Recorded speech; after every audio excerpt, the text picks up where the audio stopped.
नमस्कार, हमारे इस यूट्यूब चैनल में आप सभी का स्वागत है। मैं हूं अनुपम। आज हम लोग बात करेंगे नेपाल में हिंसक विद्रोह भड़काने वाले 5 कारणों के बारे में। इससे पहले अगर आप हमारे चैनल पर नए हैं तो आपसे रिक्वेस्ट है कि हमारे चैनल को सब्सक्राइब करें और वीडियो पसंद आए तो इसे ज़्यादा से ज़्यादा शेयर करें। नेपाल में ही इस हफ्ते हिंसक विरोध प्रदर्शन हुए। इस विरोध प्रदर्शन में न केवल राजधानी काठमांडू की ज़्यादातर ऐतिहासिक और आधुनिक इमारतों को आग लगा दी गई, बल्कि इसके कारण प्रधानमंत्री केपी शर्मा ओली को अपना पद भी छोड़ना पड़ा। 17 साल पहले 28 मई 2008 को नेपाल एक गणतांत्रिक देश बना था। हिमालय से सटे इस राष्ट्र में अचानक भड़के इस विरोध प्रदर्शन की 5 मुख्य वजहें बताई जा रही हैं। पहली वजह सोशल मीडिया पर प्रतिबंध। नेपाल के मौजूदा संकट के लिए कुछ विश्लेषक ओली प्रशासन के 4 सितंबर को दिए गए आदेश को जिम्मेदार मान रहे हैं। इस आदेश में उन्होंने Facebook, Instagram, WhatsApp, Twitter, YouTube और एक्स सहित कुल 26 सोशल मीडिया प्लेटफॉर्म पर प्रतिबंध लगा दिया था। सरकार का कहना था कि बार बार चेतावनी देने के बावजूद इन टेक कंपनियों ने नेपाल के कानूनों और नियमों का पालन नहीं किया। सोशल मीडिया पर इन प्रतिबंधों के कारण उन लाखों नेपाली यूजर्स को असुविधा हुई जो इनका प्रयोग जरूरी जानकारी हासिल करने और कम्युनिकेशन के लिए करते थे। Data report global digital insights के अनुसार नेपाल के करीब 55% यानी 1.6 करोड़ से ज़्यादा लोगों के पास इंटरनेट की सुविधा मौजूद है और इसमें से 50% लोग सोशल मीडिया पर सक्रिय हैं। 4 सितंबर को प्रतिबंध के बाद नेपाल के लोगों की पहुंच केवल वाइबर और टिकटॉक जैसे ऐप्स तक सीमित हो गई।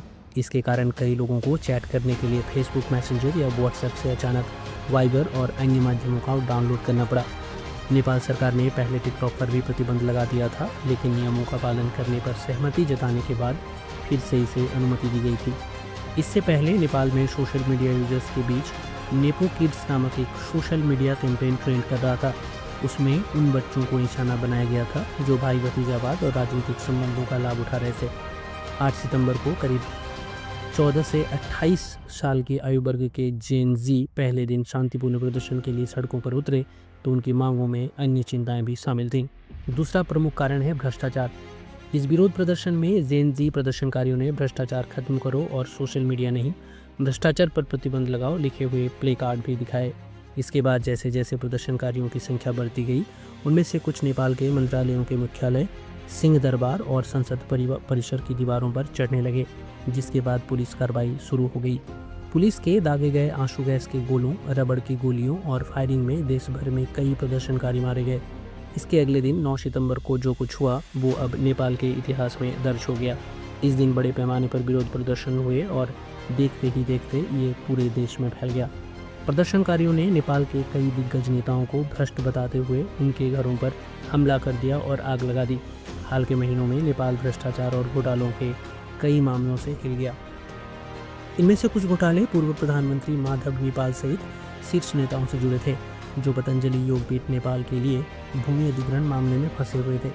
केपी शर्मा ओली और उनके कई सहयोगियों को गिरिबंधु चाय बागान भूमि प्रबंधन मामले में घसीटा गया। हालांकि उन्होंने इससे इनकार किया और इस मामले को अभी तक आगे नहीं बढ़ाया गया था। 2 पूर्व मंत्रियों तो बहादुर राय माझी और बालकृष्ण खंड के अलावा 1 दर्जन से ज़्यादा वरिष्ठ नौकरशाहों को पिछले साल एक और चौंकाने वाले घोटाले, अमेरिका में फर्जी भूटानी शरणार्थियों की तस्करी में दोषी पाए जाने पर एक अदालत ने जेल भेज दिया था। इसी मामले में पूर्व प्रधानमंत्री शेर बहादुर देउबा की पत्नी आरजू राणा देउबा का भी एक ऑडियो टेप सामने आया था। हालांकि उन्होंने मीडिया में इस मामले में अपनी भूमिका से इनकार करते हुए खुद को निर्दोष बताया था। प्रदर्शनकारियों ने मंगलवार को इन पर भी बेरहमी से हमला किया था। बर्लिन स्थित निगरानी संस्था ट्रांसपेरेंसी इंटरनेशनल के सूचकांक में नेपाल एशिया और दुनिया के सबसे भ्रष्ट देशों में शुमार है। 2024 में जारी सूचकांक के अनुसार नेपाल 180 देशों में 107वें स्थान पर था। तीसरा कारण है युवाओं का नेपाल छोड़ जाना। नेपाल की अर्थव्यवस्था में कोविड के बाद सुधार दिखने लगा है। पर्यटन क्षेत्र में बढ़ोतरी देखी जा रही है, लेकिन काम की तलाश में नेपाल के लोगों का विदेश जाना जारी है। इससे विदेश में रह रहे नेपाली कामगारों के पैसे भेजने का सिलसिला भी बढ़ा है। एशियाई विकास बैंक के अनुसार 2025 में अर्थव्यवस्था का 4% से अधिक की दर से बढ़ने का अनुमान है। हालांकि इस सप्ताह हुई राजनीतिक उथल पुथल और तोड़फोड़ के कारण इस पर असर पड़ने की आशंका भी है।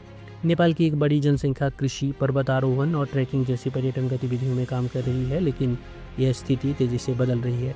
नेपाल के युवा बड़ी संख्या में बेहतर अवसर की तलाश में विदेश जा रहे हैं।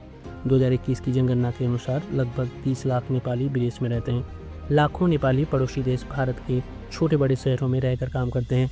दोनों देशों के बीच खुली सीमा है। इसके अलावा यह मध्य पूर्व, मलेशिया, दक्षिण कोरिया और जापान में भी काम करते हैं। यूरोप नेपाली श्रमिकों के लिए एक नए केंद्र के रूप में उभरा है। नेपाल से न केवल श्रमिक बल्कि हजारों छात्र भी बेहतर आर्थिक और शिक्षा के अवसरों और सुविधाओं की कमी के कारण ऑस्ट्रेलिया, न्यूजीलैंड, यूनाइटेड किंगडम और अमेरिका जा रहे हैं। इसके कारण भले ही नेपाल की कई एकड़ भूमि पर बंजर पड़ी है, लेकिन इससे देश को कहीं न कहीं फायदा हो रहा है। नेपाल के केंद्रीय बैंक के अनुसार विदेश में रहने वाले नेपालियों ने मई से जून 2025 के बीच 176 अरब नेपाली रुपए अपने घर भेजे हैं और अनुमानों के अनुसार यह राशि बढ़ भी सकती है। चौथा कारण है युवाओं का मोहभंग। नेपाल में बहुत ज़्यादा उद्योग नहीं है और विदेशी निवेश आकर्षित करने का सरकारी प्रयास भी बहुत उत्साहजनक नहीं है। नेपाल की मौजूदा नौकरशाही में बड़े निवेशकों के लिए काम करना मुश्किल है। राजनीतिक अस्थिरता के कारण देश के प्रमुख सरकारी पदों पर बार बार बदलाव हो रहे हैं। ये निवेशकों के लिहाज से एक बेहतर स्थिति नहीं है। देश में ज़्यादा सैलरी वाली नौकरियां देने वाले उद्योग कम हैं। ऐसे में नेपाली युवा विदेश का रुख कर रहे हैं, जहां उन्हें बेहतर नौकरी और सैलरी मिले। नेपाल के युवा पिछले दिनों पारंपरिक रोजगार से अलग रूसी सेना में भर्ती होने तक चले गए थे। नेपाल में उच्च शिक्षा के लिए पर्याप्त विश्वविद्यालय और शैक्षणिक संस्थान तो हैं, लेकिन यहाँ हो रही राजनीति के कारण मध्यम वर्ग के छात्र सिडनी, वेलिंगटन या फिर लंदन जाने के लिए मजबूर हुए हैं। जो युवा नेपो किड्स नेपाल में रह गए हैं, वे पारंपरिक रूप से नए और पुराने राजनीतिक दलों में शामिल होते रहे हैं।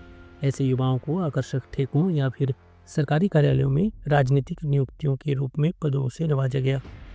यही बात जेन ज़ी के सदस्यों को अच्छी नहीं लगी, जो अपने मोबाइल या कंप्यूटर स्क्रीन पर कहीं बेहतर और समृद्ध दुनिया की तस्वीरें देखते हुए बड़े हुए हैं। पांचवा कारण है बड़े पैमाने पर घुसपैठ। सोमवार को पुलिस की गोलीबारी में 19 लोगों के मारे जाने के तुरंत बाद ओली सरकार ने प्रवक्ता पृथ्वी सुब्बा गुरुङ ने जेन ज़ी के विरोध प्रदर्शन में हुई अराजकता और उसके बाद हुई हिंसा के लिए निहित स्वार्थी समूहों द्वारा घुसपैठ को जिम्मेदार ठहराया। हालांकि उन्होंने यह नहीं बताया कि किन समूहों ने इस विरोध प्रदर्शनों में घुसपैठ की। जेन ज़ी के प्रदर्शनकारियों ने भी बीबीसी को बताया कि उनके विरोध प्रदर्शनों में घुसपैठियों ने हाईजैक कर लिया था। अगर जल्दी से एक फैक्ट फाइंडिंग कमीशन का गठन कर दिया जाए तो यह पता चल जाएगा कि काठमांडू की प्रमुख इमारतों, आवासों और ऐतिहासिक महलों को भारी नुकसान पहुंचाने वाले इन विरोध प्रदर्शनों में किन लोगों ने घुसपैठ की थी। नेपाल पिछली बार अंतर्राष्ट्रीय स्तर पर तब सुर्खियों में आया था जब राजशाही समर्थक राष्ट्रीय प्रजातंत्र पार्टी और दुर्गा प्रसेन विवादास्पद व्यवसायी के नेतृत्व वाले समूह ने इस साल मार्च के अंत में काठमांडू में बड़े पैमाने पर विरोध प्रदर्शन आयोजित किए थे। इसके कुछ हफ्ते पहले ही अपदस्थ राजा ज्ञानेंद्र मई 2008 में अपदस्थ ने देश में एकता और बदलाव की सार्वजनिक अपील की थी। हिंसक हो चुके इन विरोध प्रदर्शनों में कई लोग मारे गए।